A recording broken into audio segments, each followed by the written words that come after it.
ቢሊየነሩ ነጋዴ ራፋኤል በድንገት እናታቸው ጥላቸው ከሄደች ከአንድ ዓመት ወዲህ አመፀኛ፣ ተደባዳቢ፣ ነጭናጫና ለማንም የማይመለሱ የሆኑት ልጆች ቤት ሲገባ ድምጻቸውን ባለመስማቱ እንደዚህ ባለ የተረጋጋና የደስታ ስሜት ውስጥ ሆነው አይታቸው አያውቅም ነበርና በጣም ገረመው።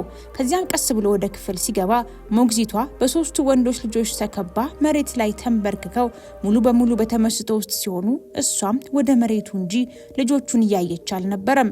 ለወትሮ አባታቸውን ሲያዩት እየተሯሯጡ የሚያቅፉትና ቤቱን ቀውጥ የሚያደርጉት ልጆቹ ሁሉም የማይሰማ ነገር እያኩተመተሙ በዝምታ ውስጥ ያገኘው አባት ራፋኤል ፍርሃት ሸብቦ ያዘው። በመጨረሻ ሞግዚቷ የሰራችውን ነገር ለማጣራት ሲሞክር ግን አንድ ያልተገረመ አስደናቂ ነገር ተፈጥሮ ሁሉንም አስደምሟል። ቻናላችንን ሰብስክራይብ በማድረግ የደውሏን ምልክት በመጫን በየቀኑ የምንለቃቸውን አዝናኝና አስገራሚ ቪዲዮዎችን መመልከት ትችላላችሁ። ወደ ዛሬ ቪዲዮ አለፉ። እንኳን ደስ አላችሁ!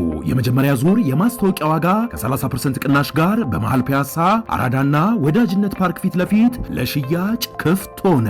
ከ15 ዓመት በላይ በዘርፉ ትልቅ ልምድ ያካበተው ሜሪትስ ፕሮፐርቲ ቀድሞ ለሚመዘግቡ 20 ሰዎች ብቻ በተደረገ 30% ቅናሽ ማለትም ባለ 2 መኝታ በ720 ሺህ ብር፣ ባለ 3 መኝታ በ1 ሚሊዮን ብር በ10% ቅድመ ክፍያ ከ40% የባንክ ብድር ጋር ማግኘት ይችላሉ።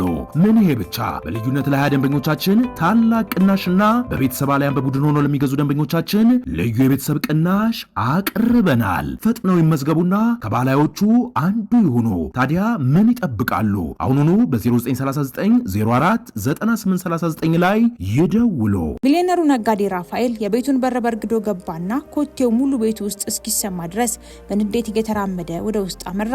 ይህ የሆነው ከልጆቹ ትምህርት ቤት ተደውሎለት ሶስቱ መንትያ ልጆች በድጋሚ ሌላ ተማሪን በመደብደባቸው ምክንያት ተጠርቶ የእነሱን ጉዳይ ሊያስተካከል ሲሄድ የ$1 ሚሊዮን የሥራ ኮንትራት በማጣቱ ነበር። ከዚህም አልፎ ርዕሰ መምህሩ ልጆቹ ከትምህርት ቤቱ መባረራቸውን በግልጽ አርድቶታል። ከዚያም ቦርሳውን ሶፋው ላይ ወረወረውና የሸሚዝ ቁልፎችን ፈቶ ዙሪያውን ሲቃኝ ለወትሮ በልጆቹ ጩኸትና ግርግር የሚነደው ቤቱ ጸጥታው አስገርሞት መንትዮቹ የት እንዳሉ አስጨነቀው። ትዝ ሲለው ጸሐፊው ምንም መረጃ ሳይነግረው አዲስ የልጆች ተንከባካቢ ሰራተኛ አምጥቶ ቀጥሮለታል። ሰራተኛዋን ለማነጋገር በኮሪደሩ ውስጥ እየተቻኮለ ሲሄድ እንዲቆም ያደረገውን ነገር ተከሰተበት። ሙዚቃው በለስላሳ ድምጽ ሰምቶ ቀረብ ብሎ ለማረጋገጥ ሲሞክር የማያውቀውን ዜማና እውነተኛ የልጆቹን ሳቅ አዳመጠ። ልጆቹ እናታቸውን በአንድ ቀዝቃዛ ጠዋት ላይ ማስታወሻ ብቻ ትታ ድንገት ጥላቸው ከሄደችበት ከአንድ ዓመት ወደዚህ እንደዚህ ባለ የደስታ ስሜት ውስጥ አያቷቸው አያውቅም ነበርና ገረመው። ከዚያም ቀስ ብሎ ወደ ክፍል ሲገባ ሞግዚቷ በሶስቱ ወንዶች ልጆች ተከባ መሬት ላይ ተንበርክከው ሙሉ በሙሉ በተመስጦ ውስጥ ሲሆኑ እሷም ወደ መሬቱ እንጂ ልጆቹን እያየች አልነበረም። ለወትሮ አባታቸውን ሲያዩት እየተሯሯጡ የሚያቅፉት ልጆቹም በዝምታ ውስጥ ያገኘው አባት ራፋኤል ፍርሃት ሸብቦ ያዘው። ሁሉም የማይሰማ ነገር እያኩተመተሙ ከመንትዮቹ ቀድሞ የተወለደው ሊዮናርዶ እስትንፋሱ የተረጋጋ ሆኖ ሲታይ መካከለኛው ዳንቴ ሁሉ ጊዜ በጣም ጠበኛ የሆነና ወደሱ የሚቀርብን ሁሉ የሚነክስና የሚባጭረው ልጅ አሁን ፊት ለፊቱ ያለችውን ሞግዚቱን እጆች እያየ በዝምታ እንደሱ ያደርጋል። እናታቸው ከሄደችበት ቀን ጀምሮ አንድም ቃል ያልተናገረው ትንሹ ኤንዞ ምንም ለቅሶ ሳያሰማ በልጅቷ እግር ስር ነበር። አላለቀሰም። በአንድ ዓመት ውስጥ 17 ሞግዚቶችን ለልጆቹ የቀያየረ ራፋኤል አንዳንዶቹ ግማሽ ቀን እንኳን ከአመፀኞቹና ኃይለኞቹ ልጆች ጋር መቆየት አልቻሉም። በተለይ አንዲቷ ፊቷ ተባጭሮና ሸሚዟ ተቀዶ ነበር በቀናት ልዩነት ከቤት የወጣችው እና አሁን ልጆቹን እንኳን የማትመለከት ይህች እንግዳ ሴት የማይቻል የሚመስለውን ነገር በልጆቹ ላይ ያደረገች በመሆኑ አባት በተመስጦና በመደነቅ ያያታል። ትንሽ ቆይቶ ሞግዚቷ በድንገት አይኖቿን ከወለሉ ላይ አነሳችና ራፋኤል ሳትመለከት ከጎኑ ያለውን ነገር መሰተር ጀመረች። አባዬ መጥቷል ሲል ዝምታውን የሰበረው ሊዮናርዶ ነበር። ባልተለመደ መልኩ ድምጹን ዝቅ አድርጎ ያለ ቁጣ ሳይጮህ ነው የተናገረው። ሞግዚቷ በትንሹ ራሷን ነቀነቀችና ዝም ብላ ስራዋን ቀጠለች። ዳንቴ ጭንቅላቱን ወደ አባቱ ለማዞር ሲዞር ለመጀመሪያ ጊዜ በአይኖቹ ውስጥ ጭንቀትና ቁጣ አይታይበትም። ኤንዞ ዝም ብሎ በትንንሽ ጣቶቹ የሞግዚቷን ቀሚስ ይዞ ቆመ። ራፋኤል በጣም ተገርሞ ወደ ኋላ መለስ አለና ይህች ሴት ማነች? ለምን ተነስታ በሰላም አልተቀበለችኝም፣ ስለ ስራዋና እንዴት ይሄን እንዳደረገችው ለምን አላብራራችልኝም በማለት ለራሱ ጥያቄዎችን አከታተለ። ራፋኤል በገንዘቡ ኃይል በአንድ ዓመት ያላሳካውን ነገር ይህች ሞግዚት 2 ቀን እንኳን በቅጡ ሳይሞላት ፈጽመዋለችና ራፋኤል በዝምታ ፈጥኖ ወደ ታች ወረደና የጸሐፊው ስልክ ደውሎ ይህች ሞግዚት ማናት? ስለ ቅጥሯስ ለምን አልነገርከኝም ሲል ጠየቀው። ጌታዬ በአካል ስንገናኝ እነግርሃለሁ ብዬ ነበር። እሷን ያገናኘን ኤጀንሲ በአስቸጋሪ ሁኔታዎች ውስጥ ካሉ ልጆች ጋር የነበራት የስራ ልምድ አስደናቂ እንደሆነ ስለነገሩኝ መሞከር ተገቢ ነው ብዬ አሰብኩ አለው። ራፋኤል መልስ ሳይሰጥ ስልኩን ዘጋውና ትዕይንቱን መመልከቱን ቀጥሎ አባት ከሆነ ጀምሮ ምን ማድረግ እንዳለበት ሳያውቅ ጸጥ ብሎ ማሰብ ሲጀምር የልጆቹ ባህሪ ከተበላሸበት ወቅት ጀምሮ ለመጀመሪያ ጊዜ ተስፋ እንዳለ ተሰማው። በቀጣዮቹ ቀናት ራፋኤል ከስራ ሲመለስ በኮሪደሮች ውስጥ እየተንቀሳቀሰ የሞግዚቷንና የልጆቹን ሁኔታ ይቃኝ ስለነበረ ሰራተኛዋ ከነ ልጆቹ ሁልጊዜ ተመሳሳይ ልማድ አላቸው። ይኸውም ከምግብ በፊት ሁሉም በዝምታ ተመስጠው ይቆዩና በቅደም ተከተል በስርዓት ተቀምጠው ይመገባሉ። ከዚያም ሊዮናርዶ የራሱን መጫወቻዎች ራሱ በማጽዳት ሲጠቀም፣ ዳንቴ ልጆቹን መናከስ አቁሞ በአትክልት ውስጥ ከሞግዚቷ አጠገብ ተንበርክኮ በአሮጌ ማስታወሻ ደብተር ላይ የምትስለውን ስዕል ለሰዓታት ሲመለከት ቆይቷል። ኤንዞ አሁንም ባይናገርም አይኖቹ ግን ወደ ህይወት እየተመለሱ የሚያሳዝን ትናንሽ አይን አፋር ፈገግታዎችን ብልጭ ያደርጋል። አንድ ሐሙስ ከሰዓት በኋላ የራፋኤል እናት ወይዘሮ ቢያትሪስ ድንገት የልጅ ልጆቿን ልትጎበኝ መጣች። ኃይለኝነቷን የሚያሳብቀው የኃይል ኮቴዋ እየተራመደች በዋናው በር በኩል ስትገባ ውድ ሽቶ አየሩን ሞላው። በስለታም አይኖቿ ዙሪያውን እያመለከተች ልጆቼ የት ናቸው ስትል ራፋኤል ወደ አትክልቱ ጠቁማት። ቢያትሪስ ወደ መስኮቱ ሄደችና ስታይ ስሜቷ ቀዘቀዘ። ሞግዚቷ በሳር ላይ ተቀምጣ በእጆቿ አፈር እያቦካች በባዶ እግሯ ከልጆቹ ጋር እየተጫወተች በዙሪያዋ ያሉት 3 ወንዶች ልጆችም አብረዋት እያቦኩ ለስላሳ ሳቅ ያሰሙ ነበር። ቢያትሪስ ድምጿን አሹላ የእነዚህ ልጆች ሁኔታ እያየህ ነው? ያለ ቁጥጥር ከቆሻሻ ጋር እኮ ነው ያሉት ስታናግራቸው አይኖችህን እንኳን የማትመለከት ሴት እኮ ነች ይቺ ደግሞ አለችው ለልጇ። ከሌሎች ሰዎች በተሻለ ሁኔታ እየሰራች ነው እናቴ ሲላት፣ ቢያትሪስ ወደ ልጆቹ በንቀት ዞረችና ስታያቸው ሊዮናርዶ አያቱን አይኖቹን አፍጥጦ ተመለከተ። ዳንቴ የሞግዚቷን ክንድ ሲይዝ ኤንዞ ወደ ኋላና ወደፊት መወዛወዝ ጀመረና ሁሉም የጭንቀት ምልክት አስመለከቱ። ራፋኤል ይህች ልጅ ከስራ አባራት ብያለሁ። ይህች ሴት የቤተሰባችንን ምስል እያበላሸች ነው። ሌሎች ምርጥ ሞግዚቶች አሉ፣ እንቀጥራለን። ይህች ስምና ዝናህን ጭምር ታሳጣለች በማለት ቢያትሪስ ቁጣ ባይኖቿ ውስጥ የተንቦገቦገ ጮኸች። ራፋኤል ስለተናደደ በህይወቱ ለመጀመሪያ ጊዜ ያለ ፍርሃት እናቱን ተጋፈጣት። እማዬ ዝናዬ እንደሆነ ቀድሞውኑ ጠፍቷል። ስነ ምግባር የጎደላቸው 3 ልጆች አሉኝ። ጫናን መቋቋም ስላልቻለች ተሳሳን የጠፋች የቀድሞ ሚስትና የምታስብልኝ እናት አለኝ ሲል በቁጣ ተናገረ። ምን አልከኝ? ቢያትሪስ አፋን ከፈተች። ራፋኤል ግን ቀጥሎም ሊዮናርዶ ፈገግ ሲል ለመጨረሻ ጊዜ ያየሽው መቼ ነበር? ዳንቴ እንዲህ አመፀኝነቱን መተውንስ? ኤንዞ እንደገና መግባባት እየጀመረ ነው እና ለምን እንደሆነ ታውቂያለሽ? ምክንያቱም አዲሷ ሞግዚት በምትሰራው ስራ ነው በማለት አጠንክሮ ነገራት። ቢያትሪስ የልጅ ልጆቿን አተኩራ ተመልክታ በመጨረሻ ራፋኤልንም ለአንድ ሰከንድ ብቻ አየችውና ቦርሷን በትከሻዋ ላይ አስከትላ ታያለህ ራፋኤል፣ ሁሉም ነገር ሲፈርስ ትጸጸታለህ፣ አላስጠነቀቀችኝም እንዳትል ብላው ወደ ኋላ ዞራ በሩን ሳትዘጋ ግቢውን ለቃ ወጣች። ቀጥሎ ራፋኤል ወደ ሞግዚቷ ሄደና ለመጀመሪያ ጊዜ ከጎና ጎንበስ ብሎ በቀጥታ ሲመለከታት አይኖቿ በጥልቅ ብልህነት የተሞሉ ነበሩ። ስምሽ ማን ነው አላት። ድምጿን ለስለስ አድርጋ ሄለና አለችው። ራፋኤል ጭንቅላቱን ነቀነቀና እጁን ዘርግቶ የኤንዞን ትከሻውን በቀስታ ሲነካው እሱም ወዲያውኑ ወደ እቅፉ ገባ። ዳንቴ ቀስ ብሎ ሲቀርበው ሊዮናርዶ ትንሹን እጁን በአባቱ ላይ ያደረገና ሲቆም ራፋኤል ምናልባት ቤተሰቡን ሊያድን እንደሚችል ተሰማው። በለውጡ የተደሰተው ራፋኤል ከስራ ቀደም ብሎ በመምጣት የጀመረ ሲሆን ስብሰባዎችን እያራዘመም ጭምር ከልጆቹ ጋር እራት በልቶ ሰፋ ያለ ጊዜ ሲያሳልፍ ሄለና ሁሉ ጊዜም እዚያው ነበረች። ሳህኖቹን በማደራጀት ፍርፋሪዎቹን በማጽዳት ልጆቹ በጣም የሚያስፈልጋቸውን ስራ ትጠብቃለች። አንድ ቅዳሜ ምሽት ላይ ራፋኤልን ያስደመመው ነገር የተፈጠረ ሲሆን ውሃ ለመቅዳት ወደ አትክልቱ ስፍራ ሲሄድ ሄለና ብዙ ያልገባውን እንግዳ የሆነ ዜማ ስታንጎራጉር ሰማና ትንፋሹን ውጦ ሁኔታውን ሲያይ ከ1 ዓመት በላይ ሳይናገር የቆየው ኤንዞ ከንፈሮቹን እያንቀሳቀሰ ነበር። ራፋኤል አፉን በእጁ ሸፍኖ ያለ ፍቃዱ በፊቱ ላይ ትኩስ እንባዎችን አፈሰሰ። ለምን ያህል ጊዜ እዛ እንደቆየ ሳይታወቀው መጨረሻ ወደ መኝታ ቤቱ ቢመለስም መተኛት ስላልቻለ ሄለናን ጠርቶ ለማነጋገር ወሰነና ቤቱ ውስጥ ወደሚገኘው ቢሮ ሄደ። ከዚያም ደውሎ ሲጠራት ቀስ ብላ ገባችና እጆቿን እያፍተለተለች መሬት ድንገት መሬቱን ስታይ እንድትቀመጥ ወደ ወንበሩ ምልክት ቢሰጣትም እሷ ግን ቆማ ዝም ብላ ጠበቀችው። ሄሌና እሺ እኔ እዚህ ለሁል ጊዜም እንድትኖር ይፈልጋለሁ፣ እንደ ጊዜያዊ ሞግዚት ሳይሆን እንደ ቤተሰብ አካል ሆነሽ ደሞዝሽን በ3 እጥፍ አሳድግልሻለሁ፣ የራስሽን ክፍል ታገኛለሽ፣ የሚያስፈልግሽን ሁሉንም ነገር ይሟላልሻል አላት። ሄሌና በመጨረሻ አይኖቿን ከመሬት አነሳችና ከኋላ ወዳለው የመጽሐፍ መደርደሪያ የተመለከተች ለምንድነው ግን ይህን የምታደርግልኝ አለችው። ራፋኤል ጥልቅ ትንፋሽ ወሰደና ምክንያቱም ለልጆቼ አንቺ ታስፈልጊያለሽ፣ ሁሉም ነገር ከፈረሰ በኋላ ለመጀመሪያ ጊዜ ይህ ቤት እንደገና ህይወት ዘርቷል አላት። ሄሌና ለረጅም ደቂቃ ዝም አለች። ከዚያም አንድ ጊዜ ብቻ በእሽታ ራሷን ነቀነቀች። በቀጣዮቹም ቀናት ቤተሰቡ ደስተኝነቱን ቀጥሎ ሊዮናርዶ በጥሩ ሁኔታ በራሱ ማንበብ ሲጀምር ዳንቴ የቤተሰቡን ስዕል ሲስል ኤንዞም ሲያወራ በመስማቱ በቤቱ ውስጥ ልክ እንደ ታምር ተቆጥሮ ራፋኤል ልጁን አጥብቆ አቅፎ ሲይዘው ሄሌና ባለችበት ሆና ትንሽ ፈገግ አለች። ከሳምንት በኋላ የራፋኤል እናት ቤትሪያስ ወደ ቤት ስትመጣ ብቻዋን ሳይሆን ጠበቃ፣ የማህበራዊ ጉዳይ ሰራተኛና በሰነዶች የተሞላ ፎልደር አስከትላ ነበር። ራፋኤል የቤቱ ቢሮ ውስጥ እያለ የበር ደውሉን ሲሰማ ወደ ታች ወርዶ ሲመለከት እናቱን በሳሎን ቤት ውስጥ በማያውቃቸው ሰዎች ተከባ ስላገኛት ይህ ምንድን ነው ሲል ጠየቃት። ፈገግ ብላ የማሳደግ መብታሜቱታ ነው፣ የልጅ ልጆቼ ካንተ እየወሰድኩ ነው አለችው። አስከትሎም ጠበቃው ፋይሎቹን ከፈተና ማንበብ ጀመረ።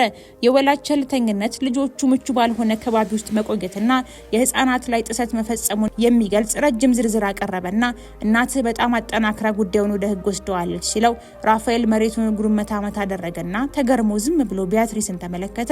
እድል ነበረ ልጄ፣ ነገር ግን አሁንም አልተሳካልክም፣ እናም ነገሩን ለማረም የኔ ተራ ነው አለችው ቆፍጠን ብላ። በዚህ ሰዓት ሄሌናና 3 ወንዶች ልጆች በደረጃው አናት ላይ ሆነው የሚባለውን እየሰሙ ስለነበረ ሊዮናርዶ እንባው በጉንጮቹ ላይ አፈሰሰው። ዳንቴ ሄሌናን አጥብቆ ሲይዛት እሷም አጥብቃ ያዘችው። ኤንዞም በቀሚሷ ፊቱን ሸፈነው። የማህበራዊ ጉዳይ ሰራተኛ ወደ ላይ ተመለከተና ፊቱን አጨማዶ እነዚህ ላቸው ልጆቹ ሲል ጠየቀ። ቢያትሪስ የልጅ ልጆቿ ምን ያክል ችግር እንዳለባቸው ለማሳየት ተዘጋጀችና ከሷ ጋር መሆን እንዳለባቸው ለማሳመን ማውራት ቀጥላ ምንም እንኳን በራስ የመተማመን ስሜት ቢሰማትም ሊዮናርዶ ደረጃዎቹን ቀስ ብለው ወረደና በአያቱ ፊት ቆሞ ሁሉንም ሰው በሚያስገርም ግልጽነት ተናገረ። ካንቺ ጋራ መሄድ አልፈልግም፣ ከአባትና ከሄሌና ጋራ መቆየት ፈልጋለሁ በማለት ዳንቴ ጭንቅላቱን በወንድሙ ንግግር በመስማማት እየነቀነቀ ሄሌና ስንጨነቅ እንዴት መተንፈስ እንዳለብን አስተምራናለች ሲል ከዚያም ለ1 ዓመት በዝምታ ያሳለፈው ትንሹ ኤንዞ የመጨረሻዎቹን ደረጃዎች ወረደና አያቱን እየተመለከተ ጥብቅ አድርጎ አንቺ ክፉ ነሽ አላት። የልጆቹን ንግግር ተከትሎ በቤት ውስጥ የሰፈነው ጸጥታ ፍጹም ነበረ። የማህበራዊ ጉዳይ ሰራተኛው ጠበቃውን ተመለከተ። ጠበቃው ደግሞ ቢያትሪስን ሲመለከታት በህይወቷ ለመጀመሪያ ጊዜ ምንም መልስ አጣች። ራፋኤል ልጆቹ ራሳቸውን መከላከል በመቻላቸው በደረቱ ውስጥ ደስ የሚል እፎይታ የተሰማው፣ ልጆቹ ፍላጎታቸውን በራሳቸው ድምጽ በማወጃቸው ኩራት አደረበት። ራፋኤል ሄሌናን ሲመለከታት በደረጃው አናት ላይ ከአይኖቻቸው ተገናኙ። በዚያ ቅስፈት አንድ መሰረታዊ የሆነ ነገር ተረዳ። ልጆቹን ማዳን ብቻ ሳይሆን ራሱንም ማዳን እንዳለበትና ይህም ማድረግ የቻለችው ሴት በጣም ብዙ ነገር ይገባታል ሲል አሰበ። የማህበራዊ ጉዳይ ሰራተኛው በግል ቢያትሪስን ማነጋገር ስለፈለገ ለብቻዋ ይዟት ሲወጣ እሷም ለመቃወም ሞከረች። ነገር ግን 40 ደቂቃዎችን ያክል ሲነጋገሩ ራፋኤል በኮሪደሩ ውስጥ ወዲያና ወዲህ ሲንቆራጠጥ ቆየ።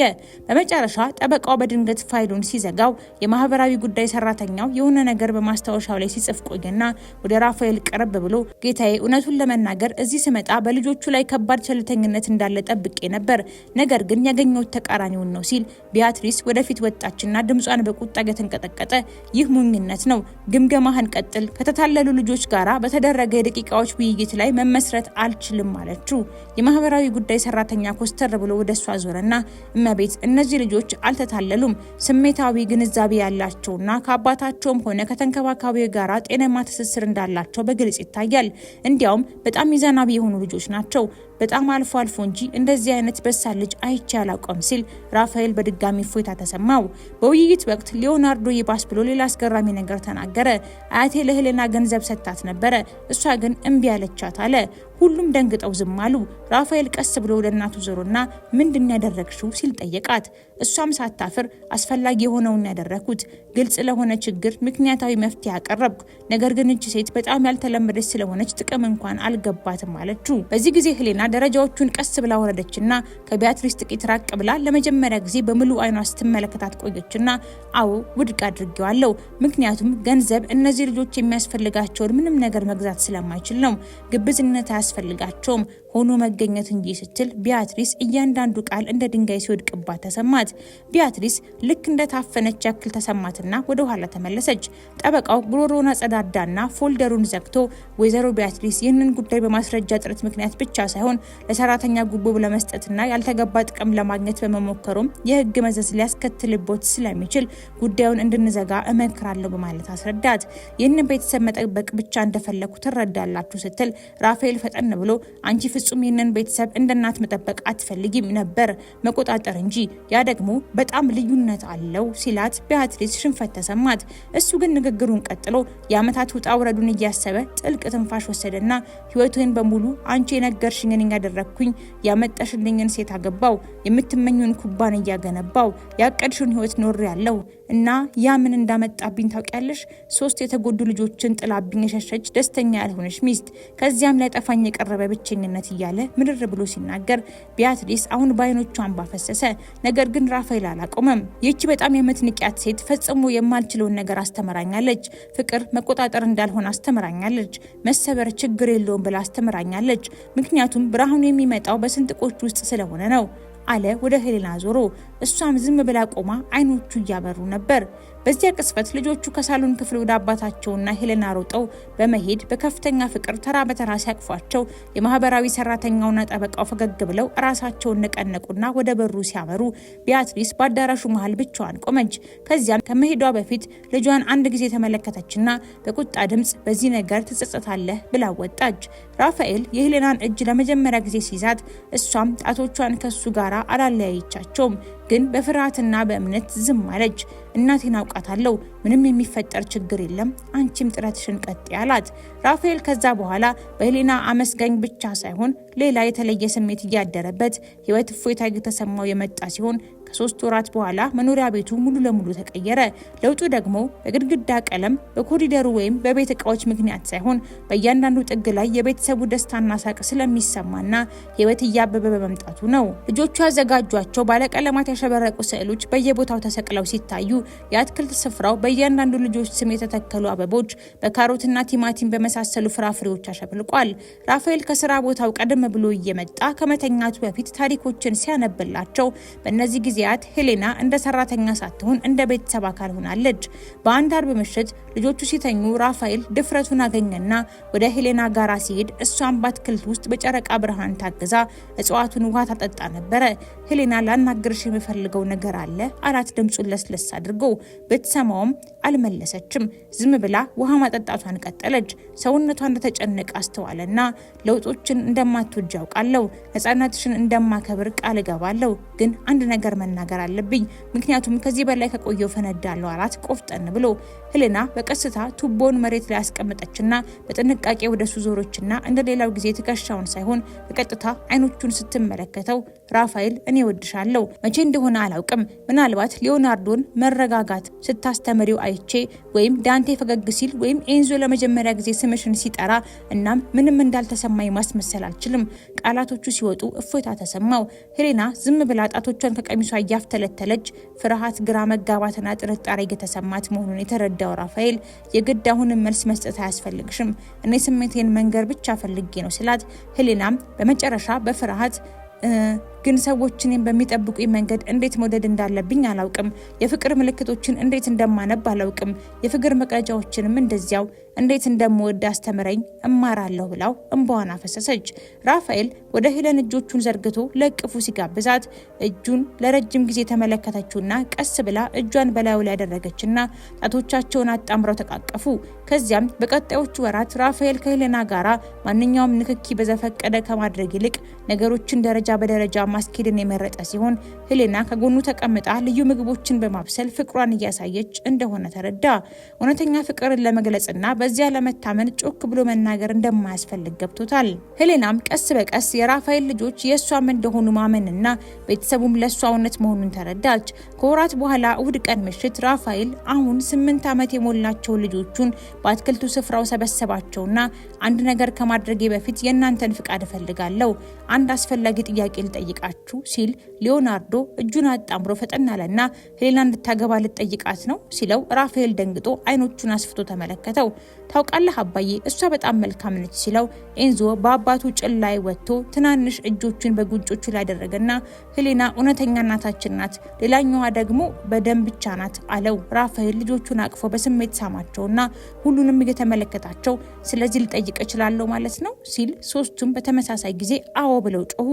አባት በልጆቹ የተደነቀ ሐሴት እያደረገ ራፋኤል ሄሌናና ሶስት ልጆቹ አብረው በገነቡት የአትክልት ስፍራው ተሰብስበው ሳለ እጇን ይዞ ቀሪውን ህይወቷን በፍቅርና በመውደድ እውነተኛ ቤተሰብ በመገንባት ከሱ ጋር ማሳለፍ ትፈልግ እንደሆነ ጠየቃት።